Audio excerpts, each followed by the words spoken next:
On this week's episode, I'm going to go into detail about a time where my therapist did EMDR on a specific part of my brain.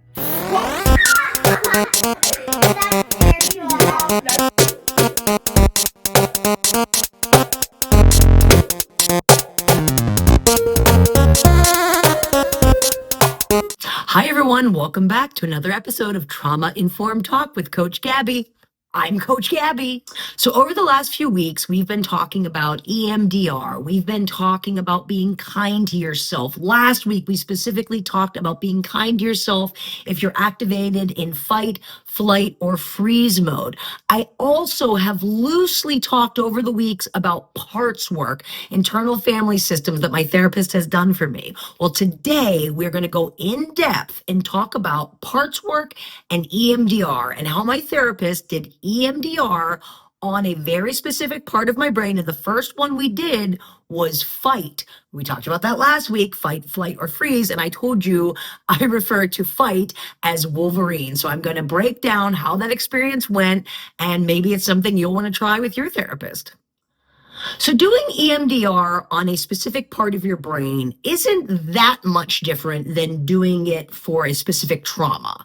When we were working on specific traumas, we usually found the traumas based on the stuck point we were trying to get rid of in my brain. So if a stuck point was nobody's there for me, I'm all alone, we would think about the traumas that would elicit those stuck points. And in EMDR with trauma and or parts of the brain, you pick the first time that the trauma happened, or in the case of the part of my brain, the first time fight was activated. You pick the most recent time it was activated, and then you pick the worst time it was activated. Okay, and with a trauma, it would be the trauma that was the worst, the most recent trauma, and the first trauma. So before we began the process of doing EMDR in a specific part of my brain, my therapist obviously gave me homework. She wanted me to pick which part I wanted to work on first. And then she needed me to figure out the first time I ever activated that part, the most recent time, and the worst time. So right away, I knew that fight was something that I wanted to work on. My anger, that part of me that just comes from 0 to a million, I just really wanted to figure out what is going on there, and is it part of trauma? And, it is a part of my brain. So let's do it. Let's do EMDR on Wolverine. Let's go for it. Let's figure out what is this fight response and why do I go there? So as I did my homework, it's kind of hard because my therapist even told me, she's like, look, it may not be the very first time you activated your fight response in your memory, but the first time you can remember. And it's odd, but like right away, I remember the first time I went into my fight response. So that memory was easy to like figure out, resource, and be like, okay, we're going to do that as my first memory. Now, when it came to the most intense time that I activated fight and the most recent time that I activated fight, I kind of thought they were one and the same because the most recent memory was so intense that I got so worked up in this moment that I actually thought I was having like a heart attack. Like it affected me so much physically that I was like, I think this is it. I think it's the same one, the most recent and the most intense. Also without bringing any baggage of my family. These were very personal triggers. So she was like, okay, let's do that. You don't have to have 3. It can be the same one. So for my first memory where I remember activating fight, I was in first grade and it was recess and we had indoor recess and I was building a tower of blocks. And this little boy in my class, who I would say I was very friendly with, came over and for whatever reason, he decided to destroy the entire tower that I had built. And I did not react just like, oh no, he ruined my blocks. No, I reacted like he tried to kill me. And I took this little boy, I grabbed him by his shirt, I threw him to the ground, and I started pounding on his back as hard as I could. And when I say me pounding on his ribs made it sound like a percussion unit was in our classroom. I mean, it was echoing throughout the room. It took 2 lunch ladies to pull me off of him. So this was the memory that I wanted to activate as the first time I remember getting into fight, right? And as a grown up, so when you do EMDR, you're not the little kid in crisis, you're the adult watching the little kid in crisis, right? And you have your clickers and they're taking you to this other place.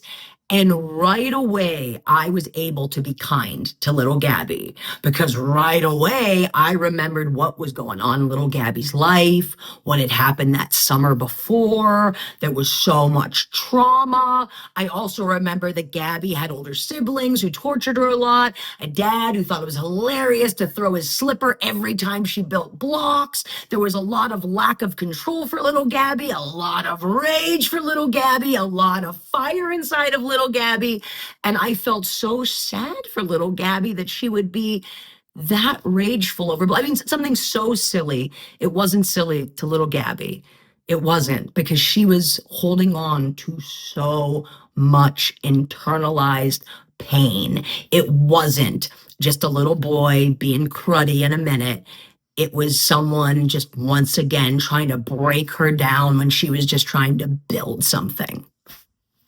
It took no time at all for me to have compassion for Fight stepping in for 6-year-old Gabby. Like right away, I was like, oh, okay, I get it.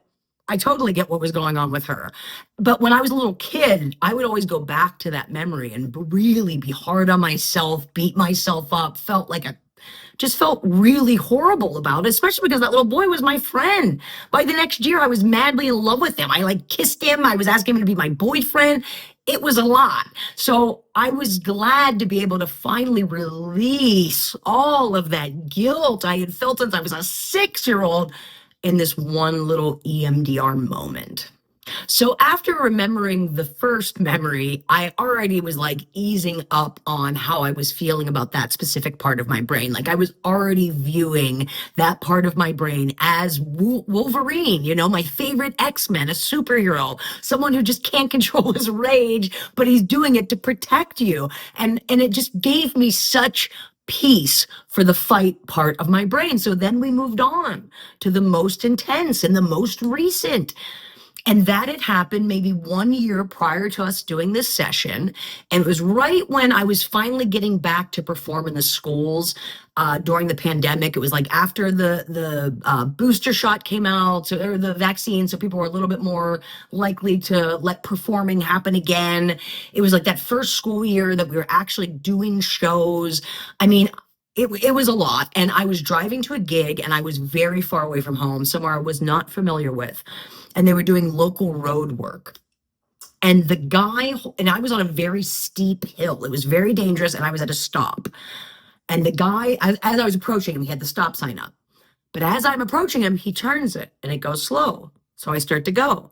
And then he quickly turns it to stop. So I stop. And then he moves it to slow. And then he moves it to stop. And then he moves it to slow. And I look at him like this and he's like, I don't know. And when I say I lost my mind, it was out of control. It was not like someone just messed up on their job. It was someone messed up on their job that could risk my life. And I hate him so much. I'm about to have an aneurysm in my car, screaming at this probably 19-year-old PennDOT worker. I don't know if it's PennDOT, if it's, in another county, but I mean, rage, you guys. So we do EMDR on that memory, okay? And that was a memory that I was harboring a lot of guilt over. And the minute we go do it, I'm not angry Gab behind the wheel of a car. I'm Gab watching it from afar with the clicks. They're stimulating my brain in a way that I can be calm and actually watch this play out. And immediately I'm feeling empathy for Gab.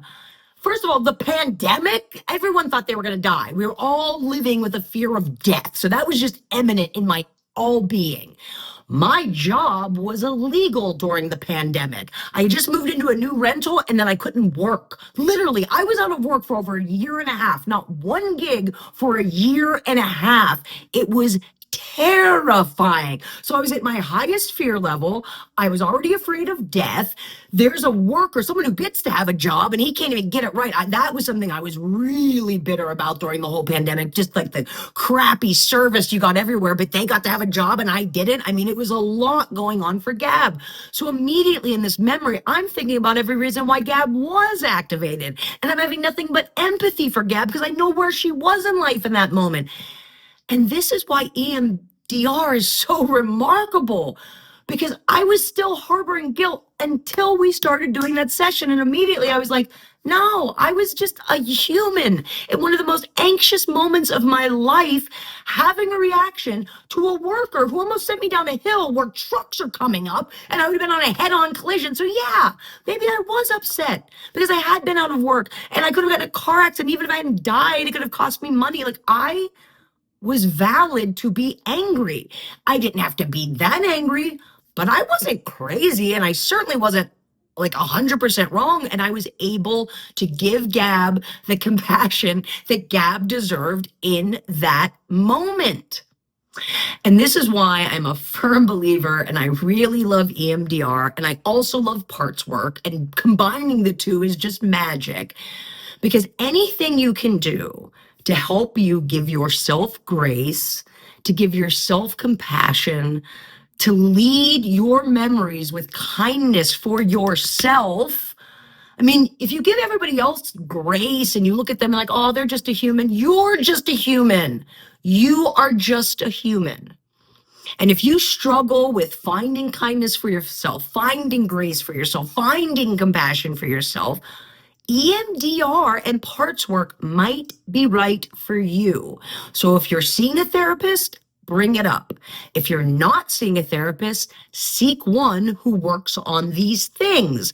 If you're not in the boat for a therapist, you only have a little bit of money and you'd like a life coach, reach out. I'll do whatever I can to help you so that when you are ready to seek a therapist, we will get you the right one. You are worth feeling good about yourself and about all the parts of you. There is no bad part in you, okay? There's a reason every part in you exists. Have grace and compassion for the reason. And the next thing you know, you will be leading your life in your essence, and you can tell all the parts to chill. You appreciate them for what they do for you, but you have it. I want to end this week's episode as just a reminder that, yes, I'm doing the best I've ever done mentally. Yes, I'm only seeing my therapist once a month.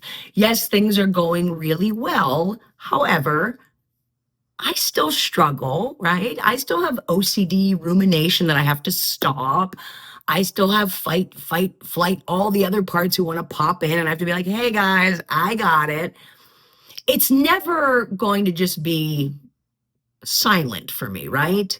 But having the tools and being able to stop it has been wonderful. Being able to manage every condition I have has been wonderful. But I didn't get here overnight. It took a really long journey, and I don't want any of you to be hard on yourselves. If you're watching me and you're like, man, I'm never going to be, I never thought I would be here, okay? So please give yourself grace, meet yourself where you are. You don't have to be where I am, be where you are. And know that it's possible, okay? But I don't want you ever to watch these videos and be like, I don't want my success to ever make you feel bitter or feel like this is something you can't achieve. You can totally achieve it. And if there's anything I can do to help you achieve it, I'm here, okay? Gab at Bonesso.com. Coach Gabby, I'm here for you. I want you to have a wonderful week. I want you to enjoy the sunshine when it's here. I want you to even enjoy the colder days as they come up. There's got to be inside projects you can do or things you've been wanting to work on. No pressure this week. Just love, kindness for yourself, okay? And the more you do it for yourself, you'll be able to do it for others. I promise you. I promise you. Hang in there, okay? I love you guys. Thank you so much for watching. I'll see you next week. Bye.